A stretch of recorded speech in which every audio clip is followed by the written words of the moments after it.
Is there anything you can remember seeing as a child that ultimately scarred you for life? I know that I've said before, on more than one occasion, that I'm not easily scared. But back in the early 2000s, I actually used to be a soft, vulnerable grub child who was afraid of literally anything and everything. Now that I've been exposed to the early horror game, Let's Plays, and countless scary movies, I have since developed a impenetrable exoskeleton. So now if anything gets through my armor enough to scare me, then it earns my respect, and I deem it worthy of a video or a discussion. But I'm not here to talk about the stuff that scares me now, because I'd rather waste both my time and yours going down memory lane and talking about what got to me the worst during my formative years. I take a ton of inspiration from channels like Rainbot and Your Movie Sucks, and even if their videos came out over 3 years ago at the time I'm recording this, it seemed like too fun of a topic to pass up, which is what got me jumping in by making my own childhood trauma video. So, with that out of the way, let's get into the nitty gritty. Growing up in a broke household, I didn't have cable, so I didn't have the same access to the TV shows that ended up scarring everyone else, like Courage the Cowardly Dog, or whatever else all you hip rich kids were into at the time. So the things that freaked me out are probably going to be a little different from what you're used to. Take the first thing on my list, for example. When Harry Potter and the Chamber of Secrets was in theaters, I was probably 6 years old or something. I don't really remember, but what I do remember was watching it in theater with a collection of other children from my school for a birthday party, and it wasn't the giant spiders that scared me, or the huge killer snake that can petrify or kill you with just one look. No, it was Dobby. Freaking Dobby. This CGI abomination was the source of my early childhood nightmares. He was just too uncanny and alien looking to be forgotten by a small, easily scared first grader, and I was absolutely convinced that I'd wake up in my room to find Dobby standing over me. And Dobby is supposed to be a good character. I cried when he died in the last book, but for my tiny grubbling brain, the idea that some wrinkly, hairless, bug-eyed thing could someday appear in my room without warning was way too disturbing a concept, and I could not handle it. There was more than one occasion where my cat would jump on my bed in the middle of the night to hang out with me, only for me to sit up in a panic thinking that Dobby had finally come for me. It was not a good time. Along another vein of me being unreasonably afraid of things that were not ever meant to be scary, let's talk about E.T. because, yes, as a child, I was terrified of him and would not be persuaded otherwise. Now that I am older and have watched the film, I realize that E.T. is supposed to be this cute, charming movie about a friendship between a boy and a helpless, innocent alien, but at the time I was growing up, the movie had been recently remastered, and Toys R Us was still a thing. And for whatever reason, someone decided that the one toy I needed for my birthday was a 24-inch plush E.T. doll that was almost as tall as I was at the time, and I hated him. It's not that E.T. ever did anything to me personally, I just thought he was ugly looking, and because he was ugly, that meant he was going to eat me. I would not trust E.T. as far as I could throw him, and I didn't even dare do that.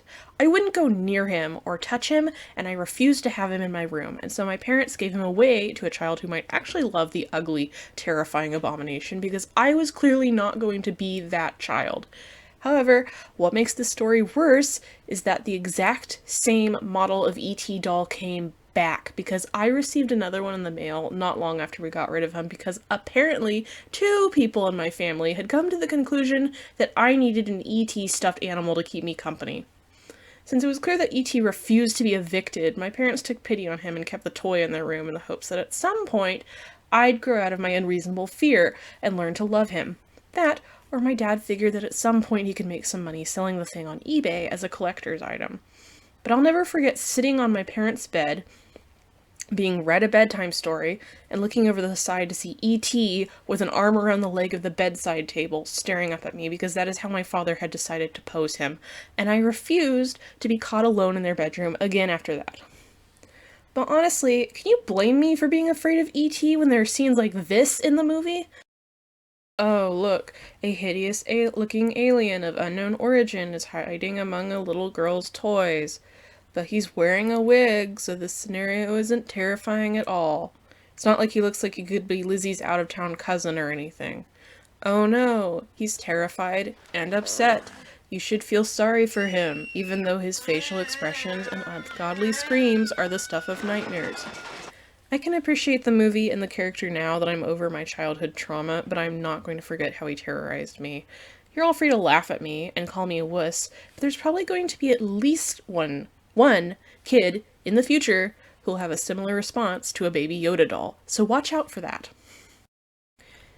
You probably thought that being scared of Dobby and E.T. makes me an epic weenie pants, but I think what's honestly the most embarrassing thing for me growing up was being scared of Gremlins. Yes, the Gremlins look creepy, and the movie is a horror comedy, but what's embarrassing is that I never actually saw the movie until I was 23 years old. See, I didn't even have to watch something to be afraid to death of it. I just needed to be given the suggestion of something potentially creepy in order for my squishy, grumbling brain to do the rest of the work. All my mom had to do was turn on the lights to wake me up for school and tease my crinkled, blinded face by saying, "Bright light! Bright light!" To which I, having been raised in a household plagued by movie quotes, asked, "What's that from?" My mother, in response, not thinking this was going to bite her in the backside later, briefly summarized the movie to me on the car ride to school, and the nights that followed from that point on were not peaceful for either of us because, for whatever reason, the idea that small, malicious monsters that multiplied and wreaked havoc was too much for me. So, now that my lamest topics are out of the way, it's time to move on to more traumatizing scenes from my childhood that you might understand or relate to. I have always been obsessed with rodents, reading as many book series about mice and rats I could get my hands on, as well as owning pet rats since I was age 5, so it should come at no shock that The Gray Mouse Detective is hands down my favorite Disney movie. I would think it's fair to say that the people who remember this movie don't think back on it with fondness because it's a cute movie about a bunch of charmingly British animated mice, but for its dark atmosphere, drama, and very intense scenes. For instance, take the opening scene that builds up dread and then jump scares you. Who's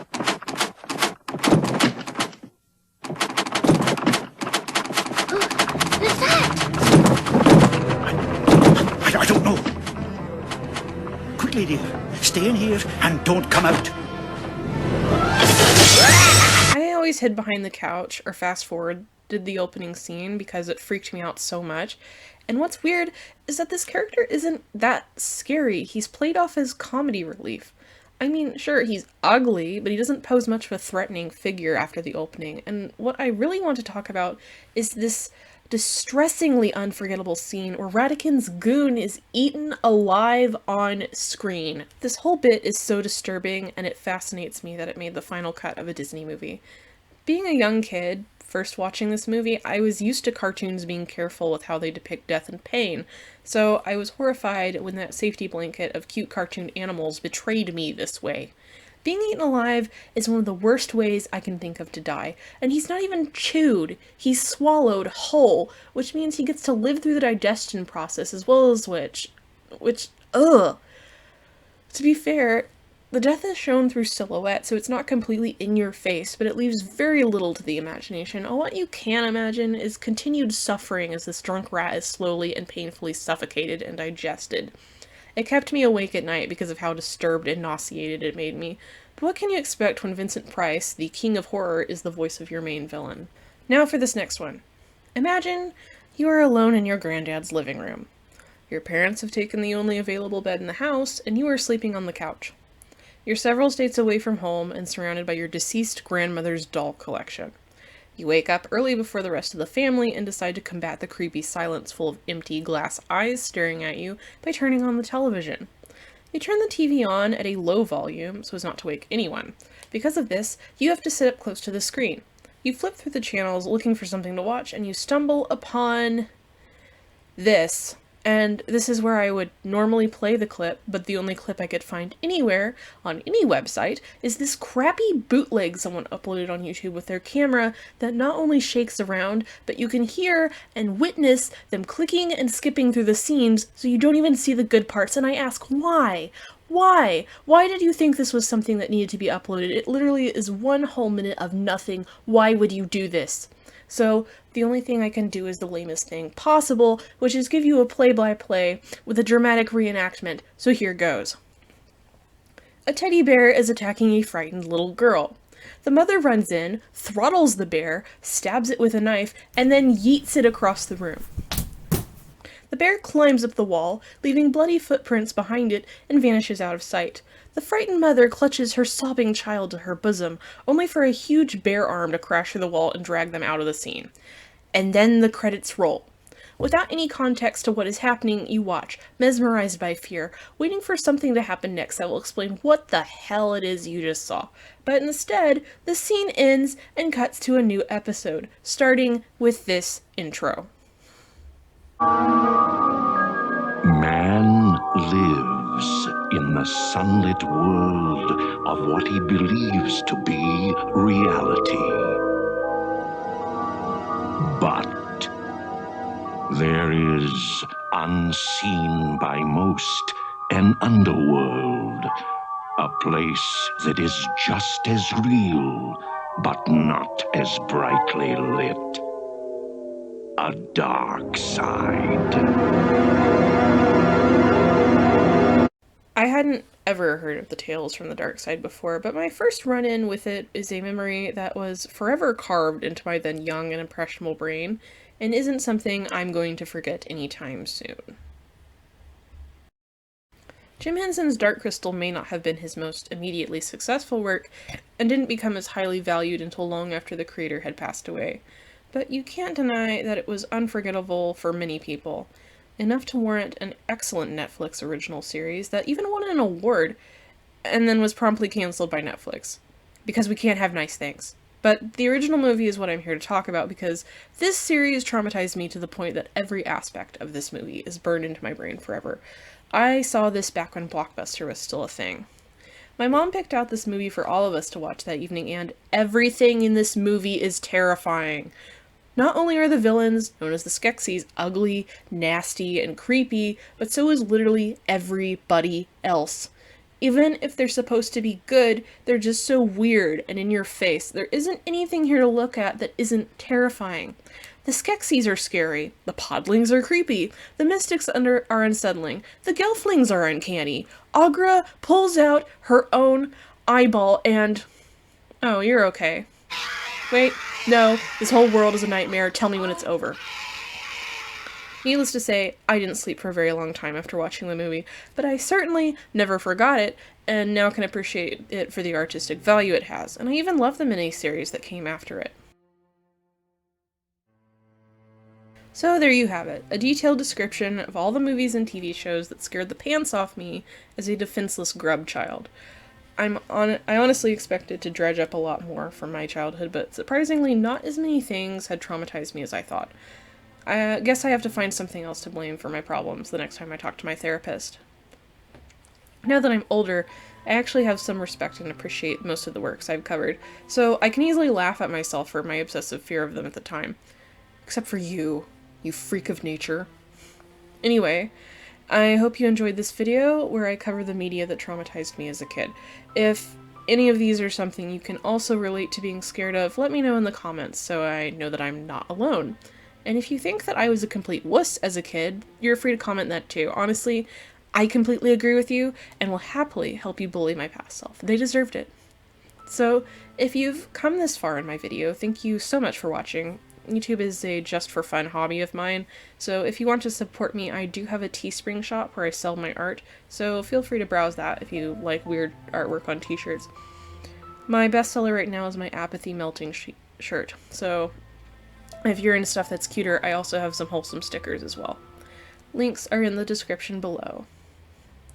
Anyway, I have a handful of videos planned for the future, and I hope to have something of a consistent upload schedule, so stay tuned, and stay safe out there, y'all.